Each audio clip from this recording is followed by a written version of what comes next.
Je m'appelle Gilles Boeuf. Je suis professeur à l'université, à Sorbonne Université, enseignement Pierre et Marie Curie. Et je suis également professeur invité au Collège de France sur une chaire qui s'appelle Développement durable, énergie, environnement et société. Et je tiens beaucoup au terme société. Et j'ai présidé pendant 7 ans le Muséum national d'histoire naturelle. Je suis basé scientifiquement au bord des rives de la mer Méditerranée, dans un laboratoire qui s'appelle le laboratoire Arago, qui est un laboratoire d'océanographie opérationnelle sur la Méditerranée, en pays catalan, et qui a 2 grosses activités.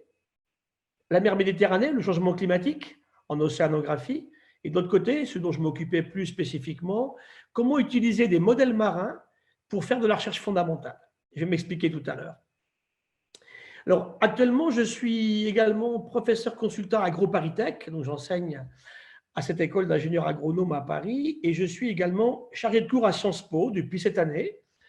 Vous pouvez retrouver ma leçon inaugurale, et mon cours s'appelle « De l'histoire naturelle à l'économie des hommes ». Ça va recentrer un petit peu mes propos, mon débat, ce que je fais. Alors, moi, j'étais un petit garçon élevé à la Pointe Bretonne, et je savais à 8 ans que je serais un chercheur dans les sciences de la vie. C'était mon truc. J'avais des facilités fantastiques. C'était un cadeau des dieux, donc il faut en profiter. Ils sont plutôt pingres d'habitude. Hein. Et je faisais des observations au bord de la mer, donc beaucoup liées à l'océan. J'ai beaucoup bougé, trop probablement d'ailleurs. Et puis, je me suis intéressé à la capacité d'adaptation du vivant. Je fais de la physiologie environnementale. J'explique ce que c'est. La physiologie, c'est la relation entre la physique et la biologie. Hein, physiologie. Comment la biologie, quand la vie naît sur la Terre, il y a presque maintenant 4000 millions d'années, elle doit s'adapter aux conditions de la Terre, de l'océan ancestral, là où elle apparaît. Il y a une température de l'océan, il y a une salinité, il y a des vagues, il y a de la lumière, il y a des jours, des nuits, il y a des saisons. Et ce vivant n'aurait pas pu exister s'il n'avait pas tenu compte de cela. Alors au départ, ce vivant, il est très simple, ce sont des petites cellules, toutes petites. Et la vie est apparue à partir de la chimie qu'on appelle prébiotique. Avant la vie, il y avait une chimie. Hein. Et cette chimie donne un jour naissance à des cellules, une membrane. Et puis cette petite membrane a des relations entre l'intérieur et l'extérieur en permanence. Et elle va s'adapter. Cette vie, donc, 4000 millions d'années, a subi des avatars terribles.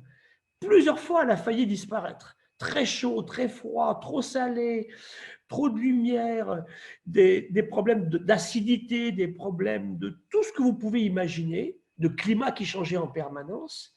Et malgré cela, elle est toujours là.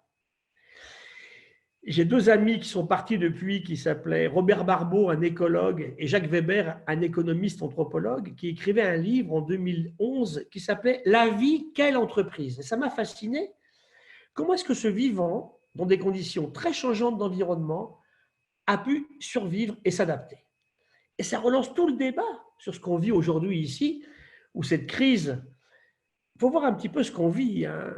On connaît à peu près 2,4 millions d'espèces sur la Terre aujourd'hui, des bactéries, et je rappelle qu'un corps humain, tous ici, qui parlons ensemble, qui échangeons, on est fait au moins à moitié de bactéries et à moitié de cellules humaines. Et tout ça communique, discute entre eux. Et quand la discussion ne se passe pas bien, c'est des graves troubles pour le vivant, y compris chez l'humain. C'est des maladies comme le diabète de type 2, comme l'obésité. Vous avez vu ce petit virus de 15 gènes qui tue 83% des gens qui sont morts étaient en surcharge de poids. Donc, ce n'est pas inintéressant de réfléchir. Il tue beaucoup plus d'hommes aussi que de femmes. Donc, ce petit virus de 15 gènes, nous, on en a un peu moins de 30 000. Comment ils viennent nous empoisonner l'existence? C'est la vraie question qu'on se pose aujourd'hui.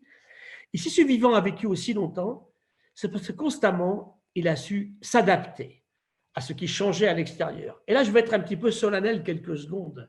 Tout à l'heure, tu parlais du jour d'après. Comment est-ce qu'on va réagir? Eh bien, si on revient à ce qu'on faisait auparavant, on va exactement vivre la même chose qu'on a vécue. D'abord, on n'arrivera pas à stopper cette crise-là, et la prochaine sera encore pire. Ce petit virus, il tue des personnes âgées, on a dit 80% autour de 80 ans. Imaginez un prochain virus qui tuerait les jeunes. Ça peut se produire, bien évidemment. des gens qui, effectivement, ont des difficultés physiologiques. On est vraiment sur des systèmes de rats. 80% des gens n'ont pas de symptômes marqués, 20% ont des soucis, et dont ceux qui meurent, des graves soucis, puisqu'ils finissent par disparaître sur un temps assez court. C'est très préoccupant. Je ne dis pas que ce n'est pas important. Il est très infectieux, ce petit virus. Mais il n'est pas trop méchant, celui-là. Et si on ne fait rien, le prochain sera bien pire. Et quand on dit on ne savait pas, c'est archi faux. Moi, je peux vous le garantir, des tas de gens l'ont écrit, moi j'y ai participé aussi. Il y a un document en France du Conseil national d'éthique qui a écrit en 2009 un document où ils disent ces pandémies, elles vont venir. On le savait bien, elles viennent toutes d'Asie aussi, c'est intéressant, c'est pas par hasard. Hein. On a vu, vous vous rappelez, cette fameuse grippe espagnole qui n'avait rien d'espagnol, qui venait aussi d'Asie, venue par des canards. Toujours avec des animaux, des zoonoses, c'est le passage d'une pathologie, un virus, une bactérie, d'un animal à des humains. Et puis après, il y a eu ce qu'on a appelé le SRAS, là. On a eu le Nipah, les fièvres de la vallée du Nil, on a eu un premier Covid il y a quelques années, le MERS, hein, passé par le dromadaire, l'autre était passé par la civette, un petit animal qu'on trouve oui, malheureusement aussi sur les marchés vivants, et celui-ci, il est parti de chauve-souris, hein, ces coronavirus sont des virus de chauve-souris, mêlés à des gènes de pangolin. Ça veut dire que ce qui n'aurait pas dû se passer s'est produit sur un marché chinois par une promiscuité horrible entre des animaux vivants qui n'avaient pas demandé à être là. Hein, qu'on ne vienne pas me dire il faut tuer les chauves-souris, tuer les pangolins, pas du tout. Ce qu'il faut tuer, et ça c'est vrai, quand le président disait qu'on était en guerre, contre quoi on est en guerre? Contre nos comportements. C'est ça qu'il faut faire disparaître et qu'il faut tuer. Donc cet irrespect du vivant a fait que cet événement qui était totalement improbable n'aurait pas dû se passer. Deuxième aspect, il s'est passé. Et ce qui est encore plus effarant pour moi, c'est qu'il fait le tour du monde en quelques semaines, très rapidement en fait, hein, parce qu'on a une mondialisation. Les avions, 20 000 avions volent tous les jours. Et de quoi on parle aujourd'hui? Rétablir les compagnies aériennes et les avions pour une grande partie des vols qui ne servent à rien. Donc c'est là qu'il faut qu'on réfléchisse à ce qu'on fait. L'humain est dans le vivant, l'humain est dans la biodiversité, il en fait partie, il n'est pas à côté. Nous sommes, nous, le vivant et la biodiversité. Donc la respecter, accepter qu'elle nous accompagne en permanence, avec quelques dangers. Hein. Je ne dis pas que tout est dans le monde des bisounours, pas du tout. Il y a aussi des dangers de cette diversité biologique. Mais ce qu'on sait très bien et qui est important pour nous aujourd'hui, c'est que plus on éprouve cette diversité, plus on la réduit, plus les espèces s'en vont, s'éteignent, s'amenuisent, ont des territoires de plus en plus petits, la déforestation de la forêt tropicale, par exemple, et plus on favorise ces pathogènes. Un virus, c'est un parasite. Un parasite, s'il n'est pas opportuniste, il n'existe pas. Il est là pour trouver un hôte dans lequel il va s'installer. Eh bien, c'est ce qui se produit. Plus on amenuise ce vivant en nombre d'espèces, en territoire de répartition, et plus on crée des conditions d'apparition de ces maladies et de diffusion partout. Et c'est là qu'il faut qu'on soit vraiment sérieux aujourd'hui. Il y a vraiment une relation entre la crise écologique de l'effondrement du vivant et puis, bien sûr, la pathologie que l'on vit aujourd'hui. Le climat également. Le climat, effectivement, aujourd'hui, que le climat change, pour nous, ce n'est pas un problème. Mais là, en ce moment, il change beaucoup trop vite. Il a toujours changé, le climat.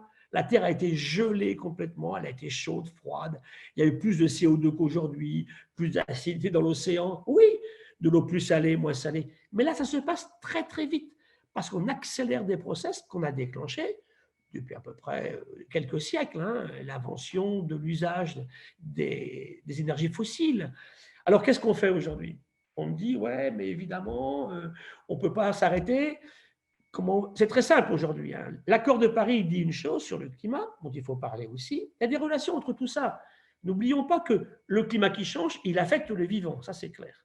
Mais ce qu'on oublie, c'est que le vivant aussi qui disparaît, qui s'amenuise, affecte le climat. Si on enlève les arbres, il ne pleut plus. S'il ne pleut plus, il n'y a plus d'agriculture. Et de quoi on vit? Si l'humain est aussi populeux, presque 8 milliards aujourd'hui, il faut bien le prendre en considération, c'est parce qu'on a une agriculture, et je répète en permanence, on est le reflet de ce qu'on mange. Et quand on me dit, mais qu'est-ce que je peux faire? Arrêtons de bouffer des saletés. Acceptons de payer les prix agricoles sérieusement. Le jour où le monde agricole sera respecté et produira des produits qui sont sains, bien sûr, sans chimie, hein, sans pesticides, ce n'est pas ça l'avenir. On a tué la moitié des sols. On ne nourrira jamais 8 milliards d'humains avec des sols qui sont morts. C'est redonner un vrai défi au monde agricole, avec eux et pas contre eux, Et puis, effectivement, être aujourd'hui capable de produire dans de bonnes conditions sans empoisonner les gens. Ça fait partie du système, mais on a besoin du monde agricole aujourd'hui. C'est très clair, hein. Il y avait des humains sans agriculture, il n'y a pas d'humanité sans agriculture. Donc, tout ça, c'est lié. La surpêche, c'est une stupidité. Pêcher, c'est bien, surpêcher. On transforme des stocks naturels qui se reproduisent par la reproduction des êtres vivants en ressources qui sont pas gérables parce qu'on dépasse les seuils de renouvelabilité. La pollution, on détruit la forêt, on pollue, on détruit les espèces vivantes, on dissémine tout partout. C'est tout ça qu'il faut que l'on combatte aujourd'hui. Et ça, on peut le faire. Le climat change trop vite. Qu'est-ce qu'on fait pour l'empêcher de changer trop vite? Comment demain, on est capable de retirer ce CO2 qu'on a mis en excès dans le système? C'est ça la physiologie environnementale. C'est comment un être vivant va pouvoir s'adapter.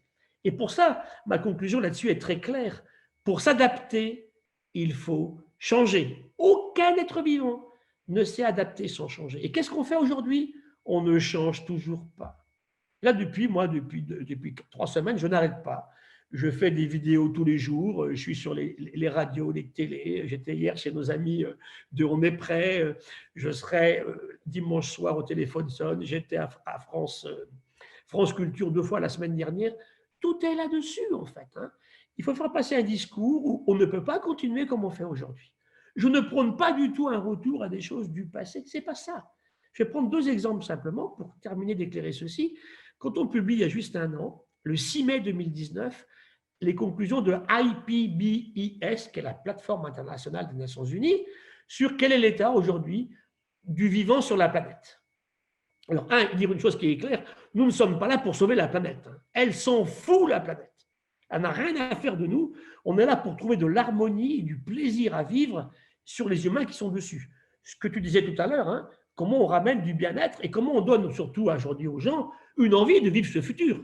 Qu'on arrête ces effets déplorables, c'est foutu, c'est terminé, on a tout détruit. C'est pas vrai. Mais il faut réagir. On ne pourra pas s'adapter aux conditions actuelles sans changer. Nous retrouver, en fait, c'est clair, hein, retrouver du partage, de l'humilité, tuer l'arrogance, tuer la cupidité, tuer l'imprévoyance, c'est tout ça. Retrouver de l'amour, finalement, donner de l'envie, de l'émerveillement. Cette vie, elle est tellement incroyable. Moi, je regarde beaucoup les oiseaux, je suis comme mon copain Max Bird. Là. En ce moment, ce n'est pas une grippe aviaire, donc ils sont ravis. Ils nous regardent, nous, avec nos problèmes. Hein. Mais eux aussi ont leur grippe aviaire, souvent disséminée par les animaux, d'ailleurs, domestiques chez les humains. Donc, tout est là-dessus. Changeons. Alors, comment est-ce qu'on change? Il y a plein de scénarios qu'on pourra discuter tout à l'heure, hein, à partir de vos questions. Mais en tout cas, ce qui est très clair aujourd'hui, et je finirai sur une Einstein qui disait « Le monde ne va pas mal des méchants ou des stupides. » On en a plein autour de nous, hein, quand on écoute aujourd'hui ce qu'on raconte. Il va mal des gens normaux comme nous qui les laissons faire. Eh bien, ne nous laissons pas faire. Arrêtons de nous laisser préparer un monde invivable pour demain. Et surtout, c'est ma dernière phrase, je dirais que le probable est très inquiétant, puisque tous, si on en parle autant, c'est qu'on est quand même tous inquiets, on est préoccupés. Eh bien, faisons tout pour que ce probable-là ne se produise pas. Et ça, moi, j'y crois. Mais on le fera si on accepte de changer. Merci, merci Gilles pour cette intervention. Donc, pour tous les participants qui sont avec nous sur Zoom, vous pouvez commencer à poser vos questions dans la fenêtre conversée. Donc, pour... bah, il y a déjà une première question. Alors, la question, c'est changement pour plus de partage, d'humilité, émerveillement, mais quels sont les changements matériels qui sont prioritaires d'après vous, d'après toi, Gilles, excuse-moi. Je dirais d'abord que le changement matériel, c'est d'aller vers de la sobriété. Voilà, hein. C'est-à-dire qu'avoir envie de vivre des choses, avoir envie de partager. Vous savez, qu'est-ce que j'admire finalement dans un territoire? Souvent, moi, je travaille avec des chefs d'entreprise. Moi, je leur rends grâce. Hein. Les chefs d'entreprise dans un système comme le nôtre, ils ont créé de l'emploi. Attention, hein, on est d'accord. On crée cet emploi pas sur la destruction de la nature ou sa surexploitation. Hein. On crée un emploi dans une zone où on a envie de vivre là, on est bien là. Et puis, on a des enfants, des petits-enfants. Aussi, on parle beaucoup des vieilles personnes en ce moment. Et puis, on a créé une entreprise, on crée de l'emploi, et puis on permet à des gens de vivre en harmonie avec un système. Comment est-ce qu'on fait ça sans détruire l'endroit dans lequel on habite? Eh bien, c'est ce qu'on fait aujourd'hui. Donc, pratiquement de la sobriété, arriver arrêter de toujours vouloir envie de ce qu'on pourrait avoir et qui ne sert à rien. Par exemple, moi, je travaille beaucoup avec les jeunes, je suis professeur des universités, et je les écoute. Ils ont des tendances, bien sûr, à l'écologie, ils ont des tendances à virer à des alimentations le moins carnées possible. Tout ça, c'est très bien. Mais aussi, c'est les mêmes qui vont faire la queue pour acheter devant la FNAC le dernier modèle d'iPad pendant 2 nuits. Je suis désolé, ce n'est pas possible. Qu'est-ce qui est important? Et je vais revenir à l'alimentation, c'est ce qu'on mange. On est le reflet de ce qu'on mange. Qu'est-ce qui tue ce virus? Des gens issus de la malbouffe. Donc ça veut dire aujourd'hui qu'avec une vie beaucoup plus sobre, de partage, d'entraide, d'échange, et c'est là que je vais attaquer ce qui s'est passé dans ces économies capitalistes libérales. On a dit le darwinisme social, c'est du pipeau. Jamais Darwin n'a dit ça. Quand on a travaillé sur Tara Océan avec mes amis océanographes il y a quelques années, on a séquencé le plancton de l'océan, les petites cellules, des virus, des bactéries et des protistes, des microalgues. On s'est rendu compte que chez les êtres vivants qui sont à l'origine de la vie, il y a infiniment plus d'entraide, de mutualisme, de coopération et de symbiose que de compétition. Donc on arrête de nous dire que pour vivre, il faut entrer en compétition avec l'autre. C'est ça qu'il faut reprendre en considération. Puis moi aussi, je fais sur l'humain, ce qui est très intéressant, c'est que l'humain peut réfléchir à tout ça. Qu'est-ce qu'on mange? Tout à l'heure, on parlait des kiwis. Les kiwis, on les mange depuis le 10 décembre parce qu'on les produit en France. Il ne faut pas les manger entre le mois d'août et le mois de décembre quand ils viennent de Nouvelle-Zélande. Il y a plein d'actions de tous les jours comme ça. Et puis, acceptons de payer ce qu'on mange au prix correct. Si demain, le monde agricole est bien rémunéré pour un travail gigantesque qu'il fait, il arrêtera d'utiliser les pesticides. On les a mis dans un système terrible. Ça vient. Moi, qui travaille beaucoup avec les vignerons, autant en pays catalan qu'ici, je vois de plus en plus de coquelicots dans nos vignes. C'est en train de venir, mais il faut accélérer le process. Donc, la première chose pour moi, c'est qu'est-ce qu'on mange et comment on prend du plaisir à vivre plus sobrement. Merci. Avant de reprendre les questions des intervenants qui commencent à se multiplier, j'aurais juste une question peut-être pour préciser un aspect de votre intervention. Un aspect de ton intervention, tu dis le vivant affecte le climat. Tu as donné l'exemple des forêts, par exemple. Est-ce que tu pourrais nous donner d'autres exemples? Oui, il y a un très sur joli la exemple biodiversité, plutôt. Oui, sur la surpêche. Les travaux qui ont été faits en Namibie et puis au Chili. Ils ont des stocks de poissons incroyables qu'on appelle des petits pélagiques, des sardines, des anchois, des chinchards, des choses comme ça. Et puis, ces animaux sont surpêchés. On les prend tous une année. Donc, tous les oiseaux marins qui les mangent disparaissent. Les baleines qui les mangent disparaissent. Les poissons de bout de chaîne qui les mangeaient disparaissent. Ce qui est un problème pour les pêcheurs. Là-dedans, il y a les thons qui sont extrêmement rentables pour la pêche. Et qu'est-ce qu'on voit? Ces poissons qui ont disparu, qu'est-ce qu'ils mangent naturellement? Du zooplancton, des larves de crustacés, de mollusques qui sont dans le plancton, qui flottent. Comme elles ne sont plus mangées par ces animaux-là, elles explosent, il y en a beaucoup, beaucoup plus. Et qu'est-ce qu'elles mangent, elles? Du phytoplancton, les cellules végétales de l'océan. Et donc, ils se mettent à manger tout ça. Or, ces microalgues de l'océan jouent un rôle considérable dans la capacité de l'océan à fixer le gaz carbonique. Ce CO2 qu'on émet, il y en a presque un tiers pris par l'océan. Donc, c'est dramatique. Je surpêche trop, je change la capacité de l'océan à fixer du CO2. Il y a plein d'exemples comme ça. Enlever trop d'arbres. Sur les pandémies, je l'ai dit tout à l'heure, si jamais on diminue le nombre d'espèces, c'est l'aspect de dilution qui est très clair. Quand tous les parasites et les pathogènes sont dilués sur plein d'espèces différentes sur des grands systèmes, c'est tenable. Dès le moment où on réduit les surfaces et les espèces, ça explose et ça crée des pandémies. Alors, je continue avec les questions maintenant des participants. Pensez-vous qu'on puisse utiliser les nouvelles technologies pour vivre en harmonie avec la nature? Pourquoi pas? Mais comment on les pense? Pourquoi pas? Quelle technologie? Comment on peut faire? Par exemple, le numérique. Regardez ce qu'on fait ce soir tous ensemble. Nous sommes confinés chez nous. Je pense que là, en l'occurrence, ces techniques, elles sont très utiles à ce qu'on a envie de faire. Je peux vous expliquer des choses, vous m'en expliquez d'autres, je partage, j'échange avec vous. C'est très fort. Peut-être que tous, on sera plus nombreux à préparer le jour d'après en ayant discuté auparavant et réfléchi à tout ça. À l'inverse, c'est ça la technique, ce qui m'ennuie, c'est que chaque fois, il y a un côté très positif et un côté très négatif. Je prends le cas, par exemple, aujourd'hui des fake news sur le numérique et puis de la haine que je lis tous les jours. On voit quelqu'un, parce qu'il est prix Nobel, qui dit des monstrueuses conneries, je ne vais pas en dire plus, sur l'origine du virus. Attendons, ce n'est pas possible de dire des bêtises comme ça. Le type qui vous dit, j'ai la preuve que c'est l'Institut Pasteur qui a créé ce virus. Mais j'ai honte d'appartenir à la même espèce que ces individus. Donc il y a un problème d'éducation et il y a un problème d'esprit critique. Et je prends d'autres exemples, effectivement, sur les antibiotiques. C'était superbe, les antibiotiques. Il y a eu un prix Nobel à Fleming, mais aujourd'hui, on vit un drame qui s'appelle antibiorésistance. On les a beaucoup trop utilisés contre nature, à tort et à travers. On avait récemment séquencé de la terre sous une porcherie industrielle. Effroyable. C'était bourré de gènes qui codaient des protéines d'antibiorésistance, ce qui veut dire que je prends cette terre, je la distribue, et demain, on meurt de maladies qu'on savait traiter il y a quelques années. On a écouté Philippe Sansonetti hier du Collège de France sur France Culture. C'est très important. Il y a souvent, et ce que dit Edgar Morin, je le suis là-dessus, pas du tout contre la technologie, mais je dirais deux choses. La technologie, d'abord pour moi, pour qu'elle vaille le coup, il faut qu'elle soit utilisable par tous, pas pour quelques-uns. Il me faut une technologie, des innovations, y compris pour les gilets jaunes. C'est très important pour moi. Et deuxièmement, bien sûr, cette technologie, quel usage on en fait? Edgar Morin disait, en fait, ce n'est pas la technique ou la science qui pose souci, c'est l'usage que l'on va en faire.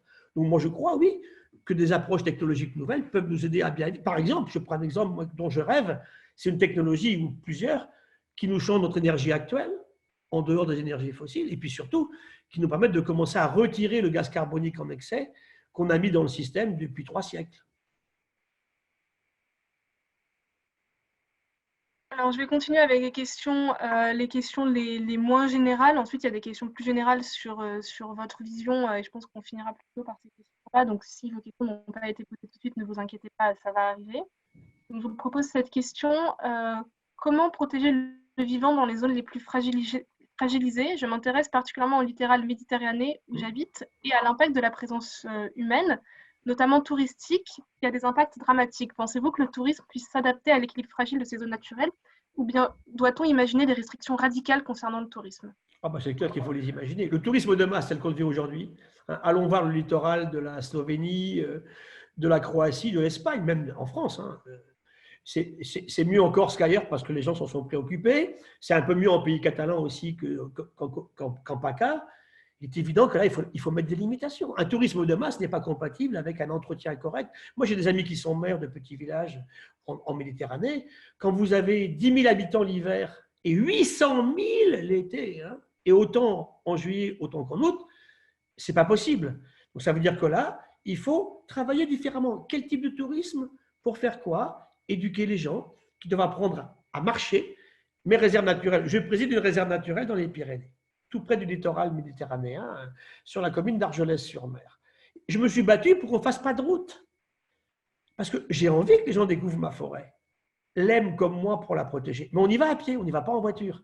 Donc il y a plein d'aspects comme ça où les aménagements que l'on va faire sont compatibles ou pas. La pointe du Raz, que moi j'ai bien vécu en Bretagne, je suis un petit garçon élevé à la pointe bretonne, on a quand même à un moment dû par des efforts incroyables, mais c'est vrai, c'est beau ce qu'on a fait. Hein. Aller retirer le complexe touristique de la pointe-pointe pour la ramener derrière et aujourd'hui permettre un développement naturel de la pointe pour qu'on puisse toujours avoir le même sentiment d'émerveillement à la visiter. Donc le tourisme doit absolument s'accompagner. Si on veut créer cet émerveillement que j'évoquais tout à l'heure, ce n'est pas compatible avec un tourisme. Un bateau qui débarque avec 2000 passagers sur une petite île comme l'île des Pins en Nouvelle-Calédonie, c'est une catastrophe environnementale. Donc qu'est-ce qu'on fait? Encore une fois, tout est dans la mesure. Je crois que le compromis à trouver, vous savez, il est intéressant, c'est comment faire aimer des très jolies zones d'attrait. Je prends le cas de l'île Maurice, par exemple, c'est un joli exemple. Ou nos Antilles, hein, la Martinique. Et c'est vrai que vous y allez, vous avez envie d'y retourner parce que c'est beau. Et que si on bascule vers autre chose, on va tellement déséquilibrer que ça devient tellement pas beau qu'on n'y va plus. Et là, on a détruit l'attractabilité, l'attrait d'un site, en fait. C'est là que la compatibilité, elle passe par des restrictions, c'est évident. De toute façon, je vais vous dire une chose. Au niveau de biens communs comme une baie, une forêt, une morceau de rivière, on ne peut pas gérer le système sans restriction. Si on ne restreint pas, c'est la destruction du bien. C'est la fameuse tragédie des communs. Donc, il faut limiter l'accès à la ressource. C'est exactement pareil pour la pêche. On peut le faire intelligemment. Et par exemple, pour compléter cette question, vous dites pour la pêche, on peut le faire intelligemment. Est-ce que vous avez quelques pistes ou quelques bien sûr, par idées à exemple, partager? c'est ce qu'on fait depuis toujours. Mettre par exemple des tailles limites, hein, mettre des quotas de pêche, des saisons de pêche, des types d'engins de pêche. Regardez par exemple ce qui s'est passé sur la pêche à la morue. Alors, la pêche à la, vous relisez Pierre Loti, hein, la pêche à la morue, c'est 500 années de pêcheurs français bretons, normands, basques, catalans, qui allaient chercher la morue sur les bancs de Terre-Neuve, hein, près de Saint-Pierre-et-Miquelon, à l'est du Canada, au sud de Terre-Neuve. Et ça marchait bien. C'était une pêche très dure, un métier très dur, mais on n'a pas eu de cas d'effondrement du stock. Quelques bateaux, moins de 10, au début des années 90, ont détruit la ressource. Alors, contrairement à ce qu'ont dit les écolos, on n'a pas détruit la morue, c'est pas vrai. On a détruit le stock de Terre-Neuve, il y a encore des morues aujourd'hui. Et si on n'avait pas pris les mêmes mesures pour arrêter la pêche sur le thon rouge en Méditerranée entre 2000 et 2007, les prix sont passés de 3 € le kilo à 100 € le kilo. Et on allait détruire la ressource. On s'est battu. Associations environnementales, les écologistes, des pêcheurs responsables. Et puis, ça a fini par aboutir à un quasi-arrêt de la pêche en 2011, 2012, 2013. Et aujourd'hui, c'est magique, on a évité au thon rouge ce qui s'est passé avec la morue de Terre-Neuve. Et les pêcheurs nous disent aujourd'hui, moi je suis ravi, on travaille avec eux, merci, on voit le thon rouge qui revient. Maintenant, il ne faut pas relâcher le système, repartir de la même façon. Ça veut dire qu'il faut des zones particulières. Vous savez, le milieu marin a une incroyable capacité de résilience. Je le dis à tous les gens qui nous écoutent. Mais n'oublions jamais une chose, on ne peut pas résilier si on est mort. Donc on ne peut pas détruire. C'est ça le gros problème aujourd'hui. Donc on a plein d'exemples où, avec de l'intelligence, pour moi, on peut résoudre les problèmes de productivisme agricole en arrêtant ces pesticides.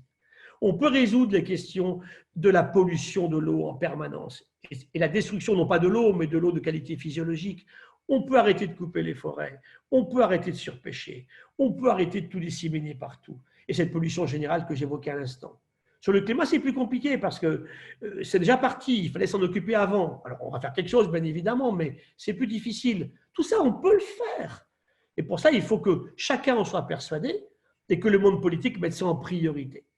Moi, chaque fois que je vois le monde politique, tous me disent « Mais tu as raison, Gilles, on t'aime bien, on va t'inviter, viens nous faire des conférences. » Mais bon, on n'a pas le temps aujourd'hui, et puis tu comprends, ce n'est pas la priorité. C'est là que ça ne va pas. Et ce petit virus est en train de nous le rappeler finalement. Ces 15 petits gènes là, de ce coronavirus, Covid-19, là, c'est intéressant de réfléchir à la philosophie. C'est très ironique ce qui se passe pour l'humanité aussi. Hein. Regardez tous ces animaux qui reviennent dans les villes. Mes oiseaux, ils chantent là. Quand c'est une grippe aviaire déclenchée par l'humain, c'est eux qui meurent. Hein. Rappelez les épidémies sur les canards, sur les poulets, des épidémies terribles hein, que l'humain avait déclenchées par la promiscuité, par l'hyper-intensification de ces systèmes. Maintenant, c'est à notre tour d'être en cage et puis ils nous regardent. Vous vous rappelez ces petits dessins qu'on a vus? Ils sont confinés, ils sont confinés. C'est ça. Réfléchissons un petit peu à tout ça. Mais pour ça, il faut... J'aime beaucoup l'humour en ce moment. Il y a des choses remarquables. Il y a beaucoup d'inquiétudes, de préoccupations. Comment on va déconfiner, c'est une vraie question. Mais il y a aussi beaucoup d'humour que j'aime beaucoup, beaucoup. Et finalement, puis le confinement, en plus, moi, autant je comprends qu'on l'ait fait, parce que ce qui m'intéresse en scientifique, c'est pourquoi des pays s'en sortent beaucoup mieux que d'autres. Hein. Ça, c'est très important. Le confinement a joué un rôle. La vitesse de la prise de décision du confinement, mais je réfléchis aussi à toutes ces femmes confinées avec des êtres vils qui les maltraitent en permanence, avec les enfants entre les deux. C'est très... J'ai une amie qui est procureur de la République, elle me dit c'est effroyable comme ça a augmenté. C'est aussi des injustices pour les enfants. Faire l'école à distance, oui, quand tout le monde a les mêmes moyens. Donc c'est pour ça que tout ça, c'est extrêmement important à prendre. C'est horriblement compliqué. Hein. C'est pour ça qu'on ne peut pas répondre simplement à des questions aussi complexes. Mais il faut en tenir compte, c'est très important. Alors, merci pour tous les participants. Bon, normalement, on finit maintenant. Donc, Gilles, si tu as encore un peu de temps et qu'on peut continuer à poser quelques questions, bien il y en sûr. a encore beaucoup. Pour les participants, alors les questions, notamment, par exemple, j'ai vu une question sur le recyclage des métaux. Pour ça, je vous invite à aller sur le site onsadapte.fr et à surveiller la sortie du webinaire de Olivier Vidal qui parle justement de nos besoins en énergie et en métaux. Et lisez un très beau livre de Guillaume Pitron sur les métaux. Il est très très bon ce livre. C'est un journaliste qui a beaucoup écrit là-dessus et c'est excellent sur Guillaume Pitron sur les métaux. Voilà. Très très bien fait. On mettra le lien des ressources sur le site pour que vous puissiez. Il y a un très joli livre aussi écrit par un polytechnicien. Oui, il y en a qui sont vraiment préoccupés par ces questions-là, heureusement qu'ils sont avec nous, qui s'appelle « Comment les économistes réchauffent la planète hein ?» Et c'est la question que je vois un peu plus bas là. Comment est-ce qu'aujourd'hui la politique effectivement fait bon ménage avec l'écologie et avec la science? Alors, si vous voulez prendre cette question, moi je ne l'ai pas vue, mais... Tout en bas, de Laurent Favrillo. Il faut agir rapidement parce que d'ici 2030... Il a tout à fait raison. Ce qui se passe, c'est que il faut être très clair sur le rôle du scientifique et du politique. Parce que là, on a vu aussi des employades entre scientifiques, ça me gêne considérablement. Ce qu'a dit le professeur Montagnier ce matin, c'est effroyable. Il a un prix Nobel de médecine et puis il dit des horreurs. Donc, quand même, c'est grave, ça. Là, vraiment, c'est pas possible. Donc, ça jette le discrédit sur tous les gens. Oui, c'est encore la conspiration des systèmes contre les gens qui sont pauvres. La question n'est pas là. C'est arrêtons de ne divulguer que des opinions. C'est une opinion, ce qui est sorti ici. On n'a aucune preuve matérielle de ceci, bien sûr, évidemment. Donc, on fait de la science. La science, ce n'est pas une opinion. Mais je ne voudrais pas un monde non plus dirigé par les scientifiques. Ce n'est pas le boulot des scientifiques de gérer les questions. Il y a des élus pour cela. Par contre, il faut les écouter un petit peu plus. Donc, il faut des prises de décision de politique sur des bases scientifiques, discutées entre tous les gens. Il peut y avoir des controverses scientifiques, je suis pour, mais pas des polémiques. Ça, ce n'est pas scientifique. C'est pas que j'aime beaucoup cette petite revue qui s'appelle The Conversation, qu'on aime beaucoup en ce moment. On écrit tous dedans. Moi, tous les jours, je la lis, je me régale. On fait le bilan. Est-ce que le virus a été inventé dans un laboratoire? Est-ce que le virus, il est bien d'origine animale? Est-ce que le virus est bien né en Chine? Lisons cela tous ensemble. On se met d'accord sur une base et après, on avance. Le vaccin, on l'aura pour quand? Mais qu'on arrête de raconter des choses qui n'ont pas de sens. En plus, moi, je voudrais qu'on m'explique pourquoi des scientifiques auraient intérêt à construire des virus pour emmerder tout le monde. Si on a le vaccin sur le marché tout de suite, ils vont gagner des sous, mais ce n'est pas le cas. On l'aura dans combien de temps le vaccin? Dans 1 an? On aura un autre virus à ce moment-là. Ce n'est pas sérieux. Donc, c'est là qu'il faut que la science, et j'écoute encore mon ami Sansonetti l'autre jour, ou Philippe Descola la semaine prochaine, qui est sciences humaines et sociales. Il nous faut vraiment, au niveau scientifique, mettre tout ça en juxtaposition, des mathématiques, bien sûr, de la physique, de la chimie, de la biologie, de l'écologie, mais aussi des sciences de l'homme, de l'anthropologie, de la sociologie, et puis de temps en temps un poil de philosophie, c'est pas mal. Tout ça en même temps, sur un terrain de bon sens, et là-dessus, le monde politique doit effectivement prendre les meilleures décisions possibles, avec du courage, parce que ce qu'il faut faire aujourd'hui, ça demande du courage, ça demande effectivement de ne pas travailler à court terme et à bout de nez, le temps de son mandat, et ça demande aussi des choses qu'on va dire qui seront anti-réélection, puisqu'effectivement, c'est anti, effectivement, ce que les gens imaginent de faire demain, s'ils ne veulent pas changer. Mais c'est ça qui marchera à terme. Le court-termisme est une catastrophe pour ces décisions-là. Alors, je vais vous inviter à faire des réponses un peu plus courtes pour avoir le temps de passer un maximum de questions avant que nos participants se déconnectent. C'est des questions pas simples. Non, ce n'est pas des questions simples. Alors, quelques questions plus. Une question qui est venue au début sur comment est-ce que qu'est-ce que vous diriez pour convaincre quelqu'un qui a intérêt à ce que le système continue ou qui en tire profit, ou pour convaincre quelqu'un qui ne s'oppose pas à ce type de questions? Alors, je vais te prendre avec moi quelques temps. On va prendre du temps. Il faut que j'ai 2 heures. On va se regarder dans les yeux. Et je vais lui raconter un petit peu l'histoire de la vie. Et je vais lui démontrer pourquoi. C'est fake news, le climat change, mais ce n'est pas la faute de l'humain. Le vivant, il s'en va, ce n'est pas grave. Puisqu'elle nous embête, il faut tuer les chauves-souris et les pangolins. Et je vais lui expliquer comment marche le système.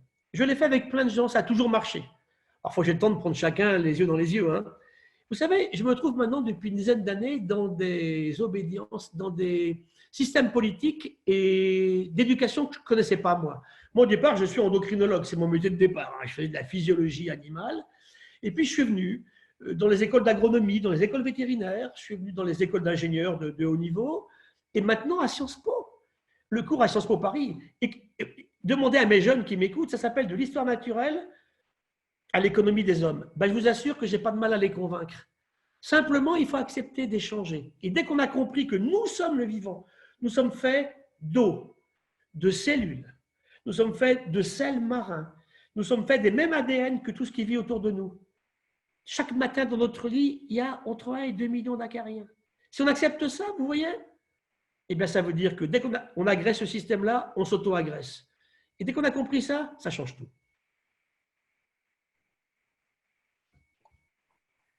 Pour continuer à explorer quelques pistes, une question qui demande: pensez-vous que le changement passera par des déplacements de population vers les centres urbains, peut-être dans des surfaces plus petites, en intégrant plus de végétaux et l'autoproduction agricole? Ça, c'est une vraie question intéressante. Sur les villes, je vais être très clair. On ne peut pas continuer aujourd'hui avec des villes qui s'étendent à l'infini, à l'infini, à l'infini. Moi qui vis en région bordelaise aujourd'hui, c'est construit de Libourne au Cap-Ferret. Donc c'est vrai que la ville doit grandir en hauteur. La ville permet effectivement des concentrations de population, mais une ville qui donne envie d'y vivre, de l'émerveillement, une ville avec le retour du vivant en ville. Et ce que dit la personne ici qui pose la question, oui, on ne va pas produire la production agricole d'une ville en ville, ça, ce n'est pas possible, mais il faut qu'elle y participe. Expliquer aux enfants en permanence comment poussent des radis, ce que c'est qu'un oiseau, pourquoi il est là et pas ailleurs. Donc, je crois que la ville doit effectivement profondément changer. Et il faut une ville qui donne envie d'y vivre. Ce n'est pas les bidonvilles qu'on a construits, ce n'est pas ces zones terribles à la périphérie des grandes villes. On parle de l'Europe, mais moi j'ai vu aussi l'Afrique et l'Asie. Je vous assure, c'est indécent. C'est là que naît la violence. C'est là que naît l'insécurité. Pour des gens qui sont les premières victimes de tout cela. Il faut éduquer, éduquer, éduquer dès l'école maternelle. Il faut apprendre aussi à un ingénieur polytechnicien ou un énarque qu'il est fait de bactéries. Il faut qu'il le sache. Donc, un gros effort d'éducation et la construction de la ville, son organisation future, oui, passera par tout ça. Un retour du vivant en ville, une autoproduction en partie, puis le retour, bien sûr, du vélo. Allons-y, faisons du vélo en ville. Pourquoi est-ce que les Allemands, dès le départ, ont dit « faites du vélo ». Nous, c'est interdit de faire du vélo. C'est incroyable. Ce n'est pas en faisant du vélo qu'on attrape le coronavirus, ni qu'on le diffuse. Et avec moins de voitures, il y a moins d'accidents. Alors, une question peut-être plus pratique sur comment est-ce qu'on peut protéger la biodiversité à son échelle dans son jardin. Eh bien, c'est très simple, là, je veux dire à cette personne, avec elle, en la regardant aussi, laisser des petits morceaux de nature sauvage, des morceaux sans pesticides, avec des orties, des coquelicots. De temps en temps, vous regardez, quand vous faites une fauche, vous la faites à des hauteurs bien précises en fonction de la saison. Il y a beaucoup d'ONG qui ont publié ça. Hein. Jamais de pesticides, bien évidemment. Et puis un grand plaisir d'observer ce qui se passe. Convaincre les voisins qu'il faut faire pareil, parce que si on est un petit îlot de choses magnifiques à côté de trucs où il y a des pesticides partout, ça ne marche pas. Hein. Avoir une surface, l'aimer. Même ça peut être quelques pots de fleurs sur le balcon. L'équipe du muséum qui travaille sur ce qu'on appelle le vivant en ville, sauvage de ma rue, ça marche très bien. Juste un chiffre pour ne pas, qui ramène de l'espoir aux gens. On connaît 7000 plantes en France. Il y en a 1000 dans Paris. Gardons ces 1000 plantes. Laissons le vivant se réinstaller. Il faut garder des morceaux de nature sauvage au fond du jardin. C'est très, très bien. Ça marche bien. Alors, merci donc pour cette réponse. J'ai une question sur comment réduire notre empreinte environnementale, et notamment sur la biodiversité, est-ce que finalement ça ne devrait pas passer par réduire notre consommation de produits animaux? Ah oui, clair, c'est absolument évident, c'est absolument clair. Hein. Bien sûr, il faut réduire la consommation de protéines animales, bien sûr, parce que ça prend beaucoup, beaucoup de place dans des zones où on pourrait faire de la protéine végétale de bonne qualité. Ce n'est pas très bon pour la santé, mais je ne tombe pas quand même dans l'extrémisme de dire qu'il ne faut pas en manger du tout, mais il faut réduire considérablement. Certains peuvent le faire et je le respecte parfaitement, hein. Mais ce qui est clair pour moi, c'est qu'il faut la réduire considérablement, ça c'est sûr. Hein. Donc ça veut dire effectivement jouer sur la qualité. Parce que quand on parle d'élevage, vous savez, tout ce qu'on a raconté sur les éleveurs, c'est terrible, il y a des gens qui vivent très mal, il y a des gens qui aiment bien leurs animaux, hein. Moi j'en ai rencontré. Mais il ne faut pas en manger tous les jours. Les Français en mangent beaucoup trop. Alors, on voit globalement au niveau mondial la consommation de protéines animales qui diminue, mais ça explose en Inde, ça explose en Chine. Hein. C'est une vraie préoccupation. Et ça, c'est beaucoup plus impactant sur le climat que la culture, effectivement, de protéines végétales. Ok, merci. Alors, une question un peu plus longue, mais qui résume plusieurs interrogations des participants. Je pense que la politique de demain doit concevoir des sociétés comme des systèmes symbiotiques, des écosystèmes. Ça, c'est plutôt un commentaire. Et la question donc, qui concerne plusieurs participants, c'est comment convaincre les gouvernements de passer de la domination, l'exploitation et l'extraction à ces relations symbiotiques. Et je vous propose de lier ça avec les questions sur comment motiver les gouvernements à s'intéresser au bien-être plutôt qu'à l'augmentation du PIB. Bien sûr. Vous savez, le PIB aujourd'hui n'est plus du tout un indicateur de bien-être. Ah, je vous assure, plus du tout. Il a été, je pense, dans les 60, on était dans les Glorieuses, on faisait des bêtises, on faisait beaucoup trop de mômes, par exemple. Hein. On était, je le répète, il ne faut pas qu'on oublie, en 1945, un peu plus de 2 milliards d'humains. On arrive à 8 aujourd'hui. Ça à prendre en considération dans la balance, bien évidemment. Une démographie fulgurante. Hein. Ça ne va pas de pair avec les questions écologiques qu'on évoque ici. C'est aussi le fait qu'on a consommé vers des choses qui étaient absolument inutiles. Donc, on revient encore à ce que j'ai sur l'éducation de tout à l'heure. Donc, convaincre un gouvernement, d'abord, on a des votes, hein, ça joue quand même quelque part, hein, qui on va élire, et surtout leur faire prendre en considération que c'est ça l'essentiel. quand je fais mes cours à Sciences Po, tous ces gens-là, Sciences Po Paris, c'est une super école, ils vont tous être ministres ou bien présidents ou directeurs. Eh bien, leur faire prendre en considération que si on ne tient pas compte en priorité des questions environnementales, d'un côté le changement climatique rapide que l'on vit sur l'accélération aujourd'hui, de l'autre l'effondrement du vivant et de la biodiversité, on ne réussira rien du tout. Et ça sera à chaque fois que de la misère sociale. Vous vous rappelez, au début, moi, ça m'a fait très, très mal en écologue, hein, quand on a dit au moment du départ du mouvement des Gilets jaunes que l'écologie, c'était un sport de riches. C'est terrible, c'est terrible. Bah, bien sûr que non. Quand ça va mal, qui trinque en premier? Toujours les mêmes. Donc c'est là qu'on a un combat commun tous extrêmement important. Et c'est pour ça que je suis contre le chantage à l'emploi, souvent, au détriment de la destruction de la nature. Je suis désolé, on ne construit pas de richesse en détruisant la nature, en la surexploitant. C'est la seule clé à un environnement durable et un avenir émerveillant. Merci. Dans cette même veine, pensez-vous que développer des connaissances naturalistes dans le grand public pourrait aider à changer les comportements? Bien sûr, bien sûr. On n'enseigne plus. Vous savez, je me suis battu récemment. On est dans une réforme des lycées. Je ne sais pas s'il y a des enseignants qui m'écoutent. Je me suis battu, je suis monté au créneau, hein, avec Valérie Masson-Delmotte. On est monté au créneau sur le fait, et Marc-André Sellos, qu'on est en train de supprimer les sciences de la vie et de la terre au lycée après la seconde. Les gens devront choisir entre maths, physique ou lettres. C'est effroyable. Qu'est-ce qu'il faut qu'on construise aujourd'hui ensemble? Des connaissances, oui. Et naturalistes, oui. Aujourd'hui, on n'enseigne pas le nom des oiseaux aux jeunes paysans dans les écoles d'enseignement agronomique. Petit garçon, j'avais plein d'amis fils de paysans, ils connaissaient tous leurs oiseaux, ils ne connaissent plus leurs oiseaux aujourd'hui.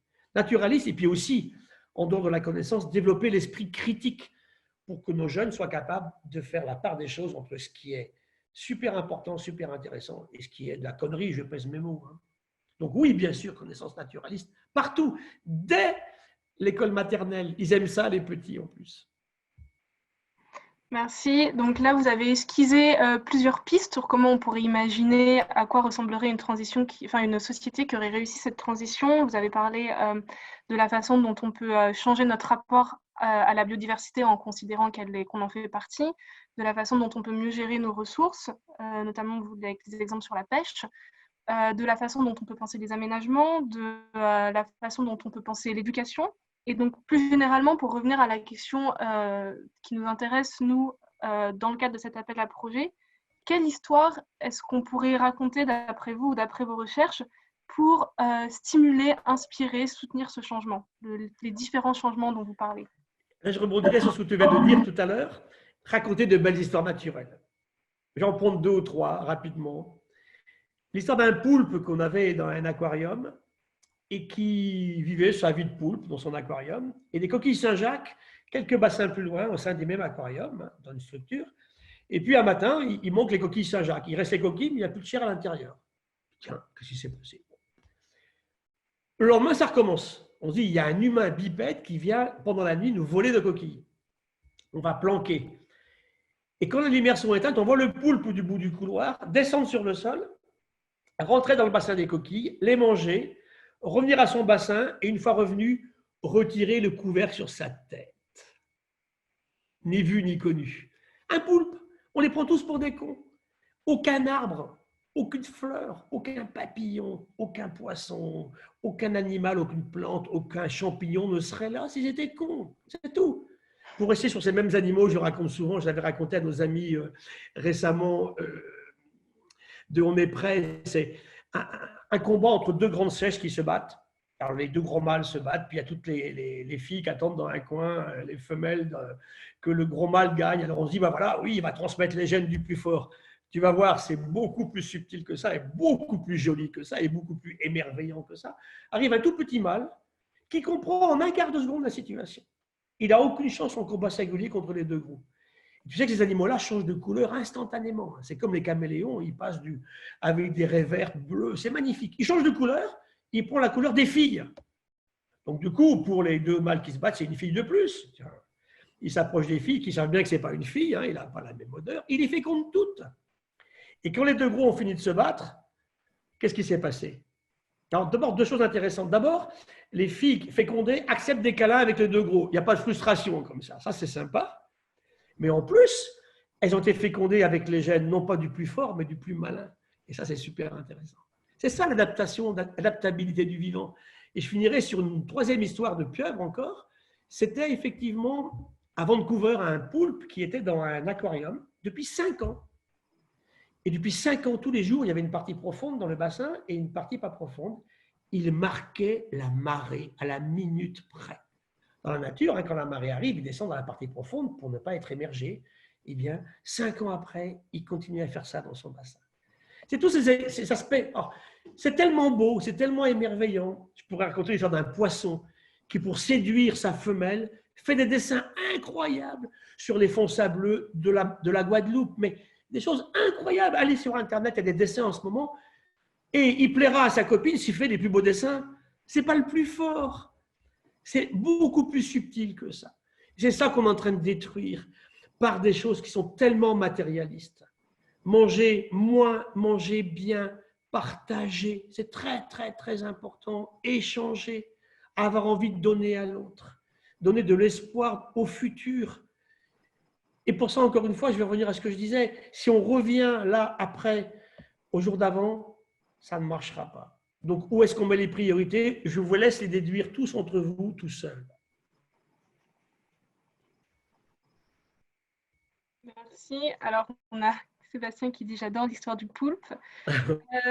Donc, pour tous, en finissant cette réunion, on va vous proposer un mini sondage juste pour savoir comment vous êtes arrivés ici et qui est en train de participer à l'appel à projet. Donc, si vous pouvez prendre une minute juste pour répondre, pour qu'on sache un peu avec qui on est aujourd'hui. Pour tous, vous retrouverez la vidéo avec l'intervention de Gilles d'aujourd'hui sur le site onsadapte.fr. Vous pouvez aussi suivre, on annoncera la sortie de la vidéo puis les prochains webinaires sur soit le Twitter On s'adapte 2020, soit le Facebook On s'adapte. Donc Gilles aussi, si tu veux continuer à suivre la suite du projet, tu pourras bien le sûr, suivre. avec plaisir, si vous en faites part, avec bonheur, oui, bien sûr. Et de toute façon, on tiendra au courant de la sortie de la vidéo et de ce qu'on continue. Vous imaginez bien que j'ai bien plus d'histoires que ça à raconter. Donc ça demandez mes étudiants. Bon, donc c'est noté pour ça. Et voilà, et donc on se retrouve la semaine prochaine avec Philippe Vernoux pour un webinaire sur dépolluer l'air, pourquoi, comment. Très bonne question, oui. Et voilà, et pour ceux, donc notamment, Gilles, tu as évoqué la question du PIB comme indicateur de richesse. Je vous informe que la vidéo avec le webinaire avec Dominique Méda qui parle justement plus longuement du sujet. Bien sûr, voilà. Bien sûr. Donc si vous voulez approfondir un peu cette question qu'on a un peu pu effleurer ici et pour rentrer dans le détail, je vous invite à aller sur le site pour revisionner ce webinaire. Et voilà, donc c'est fini pour ce soir et peut-être une autre fois pour d'autres histoires. Avec bonheur, merci à tous. Merci beaucoup. Et gardons la foi. Merci.